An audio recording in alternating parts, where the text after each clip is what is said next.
Team India pacer Mohammed Shami గత కొంతకాలంగా fit సమస్యలతో సతమతమవుతున్న సంగతి తెలిసిందే. ఒకప్పుడు భారత జట్టులో కీలక సభ్యునిగా ఉన్న షమి ఇప్పుడు పూర్తిగా టీంలోనే చోటు కోల్పోయాడు. ఈ బెంగాల్ స్పీడ్ స్టార్ చివరిగా ఛాంపియన్స్ ట్రోఫీ 2025లో టీమిండియా తరపున ఆడాడు. ఆ తర్వాత ఐపీఎల్ 2025లో సన్ రైజర్స్ హైదరాబాద్కు ప్రాతినిధ్యం వహించిన షమి ఏమాత్రం ప్రభావం చూపలేకపోయాడు.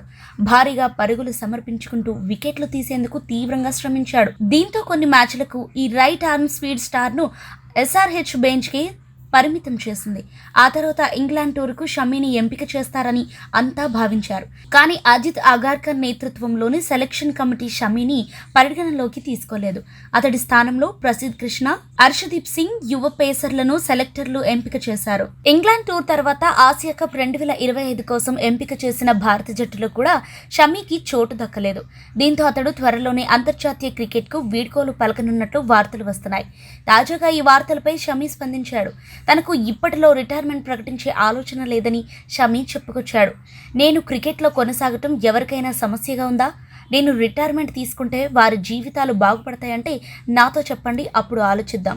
నేను రిటైర్మెంట్ తీసుకోవాలని మీరు కోరుకునేంతగా నేను ఏమి తప్పు చేశాను? నేను ఎప్పుడైతే ఆటపై విసుగు చెందుతానో అప్పుడు ఇక చాలు అని నా కెరీర్ని ముగిస్తాను. నన్ను జట్టుకు ఎంపిక చేయకపోయినా నేను కష్టపడి పనిచేస్తూనే ఉన్నాను. అంతర్జాతీయ క్రికెట్లో అవకాశం దక్కకపోతే దేశవాళీ క్రికెటర్లో ఆడుతా. ఏదో ఒక చోట ఆడుతూనే ఉంటాను. మీకు బోర్ కొట్టినప్పుడల్లా ఇలాంటి వాటి గురించి ఆలోచించకండి. ఇప్పుడు నాకు మాత్రం రిటైర్మెంట్ గురించి ఆలోచించే సమయం లేదని ఓ పాడ్కాస్ట్కి ఇచ్చిన ఇంటర్వ్యూలో షమీ పేర్కొన్నాడు. అదేవిధంగా వన్డే ప్రపంచ కప్ 2023 ఫైనల్లో ఆస్ట్రేలియా చేతిలో ఓటమిపై షమీ స్పందించాడు. నాకు ఒకే ఒక కల మిగిలింది, అది వన్డే ప్రపంచ కప్ గెలవటం. అద్భుతమైన ప్రదర్శన కనబరిచి తిరిగి భారత్కు వన్డే వరల్డ్ కప్ను తీసుకురావాలనుకుంటున్నాను. ప్రపంచ కప్ 2023 టైటిల్ను మేము త్రుటిలో చేజార్చుకున్నాము. ఆ టోర్నీలో అన్ని మ్యాచ్లు గెలిచి ఫైనల్కు చేరాము. ఆ సమయంలో మాకు నమ్మకంతో పాటు కాస్త భయం కూడా ఉండేది.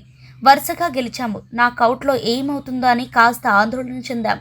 అయితే అభిమానుల ఉత్సాహం, దృఢ సంకల్పంతో ఫైనల్ మ్యాచ్ బరిలోకి దిగాము. కానీ దురదృష్టవశాత్తు ఆ మ్యాచ్లో దగ్గరగా వెళ్లి ఓడిపోయామని షమీ చెప్పుకొచ్చాడు. కాగా షమీ ప్రస్తుతం దులీప్ ట్రోఫీలో ఈస్ట్ జోన్ తరపున ఆడుతున్నాడు.